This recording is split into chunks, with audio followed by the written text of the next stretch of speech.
ఏపీలో మరో భారీ కుంభకోణం జరిగిందని వైఎస్ఆర్ కాంగ్రెస్ పార్టీ ఆరోపిస్తోంది. వైసీపీ నాయకురాలు మాజీ మంత్రి విడుదల రజనీ ఎక్స్ వేదికగా 108, 104 కు సంబంధించిన వ్యవహారాల్లో భారీ కుంభకోణం జరుగుతోందంటే ఆరోపించారు. ఆమె అందుకు సంబంధించిన వివరాలను ఎక్స్ లో వెల్లడించారు. చాలా కీలకమైన అంశాలు కూడా ఉన్నాయి. మొత్తం రూల్స్ ని బ్రేక్ చేసి తెలుగుదేశం పార్టీ పెద్దలకు చాలా సన్నిహితంగా ఉండే కంపెనీకి ఈ 108, 104 సేవల్ని అప్పగిస్తున్న వ్యవహారాన్ని ఆమె ప్రస్తావించారు. మొత్తం 2,000 కోట్ల రూపాయల విలువైన కుంభకోణం జరుగుతోందని కూడా వైఎస్ఆర్ కాంగ్రెస్ పార్టీ ఆరోపిస్తోంది. ప్రతిష్టాత్మకమైన లక్షలాది మంది ఆపదలో ఉన్న అత్యవసర సేవలు అందిస్తూ ప్రాణాలు కాపాడేందుకు వైఎస్ఆర్ఎంలో తెచ్చిన ఈ స్కీమును పూర్తిగా ఇప్పుడు తెలుగుదేశం పార్టీ పెద్దలు తెలుగుదేశం పార్టీకి ఒక ఆదాయ వనరులుగా మార్చేశారని కూడా వైఎస్ఆర్ కాంగ్రెస్ పార్టీ ఆరోపిస్తుంది. ఇప్పటి వరకు జీవిక లాంటి పెద్ద పెద్ద సంస్థలు తెలంగాణ ఏపీలో ఈ సర్వీసుల్ని సమర్థవంతంగా నిర్వహిస్తూ ఉండగా ఇప్పుడు ఏపీ ప్రభుత్వం మాత్రం భవ్య హెల్త్ సర్వీసెస్ ప్రైవేట్ లిమిటెడ్ కంపెనీకి 108, 104 అంబులెన్స్ ని అప్పగిస్తోంది. ఇది ఒక అంబులెన్స్ కుంభకోణం అని కూడా వైఎస్ఆర్ కాంగ్రెస్ పార్టీ ఆరోపిస్తోంది. ఈ భవ్య హెల్త్ సర్వీసెస్ కంపెనీ ఎవరిది అంటే గతంలో తెలుగుదేశం పార్టీ డాక్టర్స్ సెల్ కు అధ్యక్షుడిగా పనిచేసిన దొనెపూడి పవన్ కుమార్.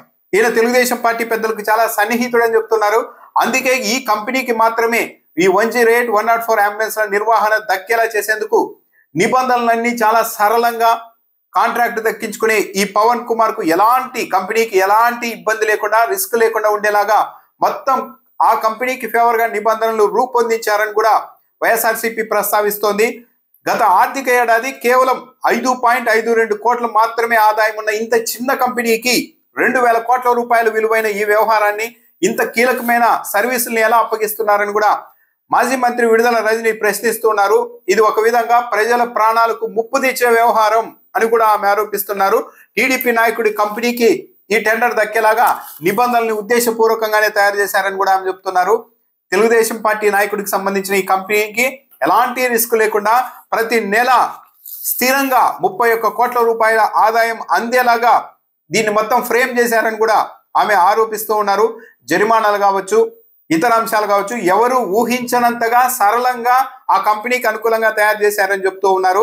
ఏటా 3% హైక్ తో ఈ చెల్లింపులు కూడా జరగబోతున్నాయి. 5 ఏళ్లలో 2,000 కోట్ల రూపాయలు ముందస్తు చెల్లింపులు ప్రతి 3 నెలలకు ఒకసారి ముందస్తుగానే చెల్లింపులు చేయడం, పెట్టుబడి తిరిగి ఇవ్వడం, జరిమానా ఎంత పెద్ద తప్పు చేసినా జరిమానా అన్నది 10% మించకుండా క్యాప్ పెట్టడం బట్టి చూస్తూ ఉంటే ఈ కంపెనీకి ఎలాంటి రిస్క్ లేకుండా చేయాలన్న ఉద్దేశంతోనే దీన్ని రూపొందించారని కూడా వైఎస్ఆర్సీపీ అలాగే మాజీ మంత్రి విడుదల రజనీ ఆరోపిస్తూ ఉన్నారు.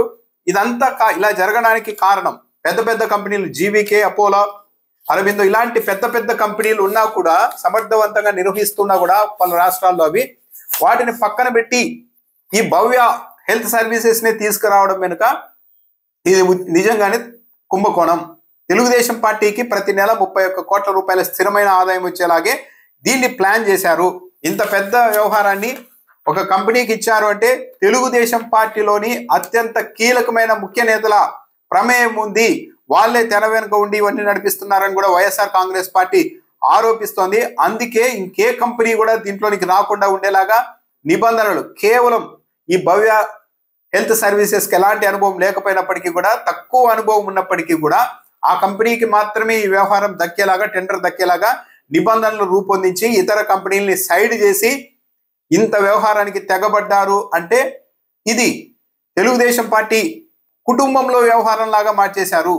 ఈ ఆదాయం అంతా తెలుగుదేశం పార్టీ కుటుంబానికి వచ్చేలాగా ఫ్రేమ్ చేశారని కూడా వైఎస్ఆర్ కాంగ్రెస్ పార్టీ ఆరోపిస్తోంది. వైఎస్ఆర్ కాంగ్రెస్ పార్టీ ఆఖరిగా ప్రధానంగా ఒక ప్రశ్న సంధిస్తోంది. ఈ రాష్ట్రంలో తెలంగాణలో కావచ్చు, దేశవ్యాప్తంగా పలు రాష్ట్రాల్లో ఈ 108 సేవల్ని నిర్వహిస్తున్న సంస్థలు చాలా పెద్దవి, చాలా సమర్థవంతంగా కొన్ని దశాబ్దాలుగా నిర్వహిస్తూ ఉన్నప్పుడు అలాంటి కంపెనీలకు కాకుండా తెలుగుదేశం పార్టీ కుటుంబాలతో సంబంధం ఉన్న నాయకులకి చెందిన కంపెనీకి ఈ టెండర్ అప్పగించారు అంటే ఇది కూడా అత్యవసర సమయాల్లో లక్షలాది మంది ప్రాణాలని కాపాడాలన్న ఒక మంచి ఉద్దేశంతో తెచ్చిన ఈ స్కీమును కూడా తెలుగుదేశం పార్టీ ప్రభుత్వం ఒక ఆదాయ వనరుగా మార్చేసుకుంది అన్నది చాలా క్లియర్ గా అర్థమైపోతోంది అని వైఎస్ఆర్ కాంగ్రెస్ పార్టీ ఆరోపిస్తోంది.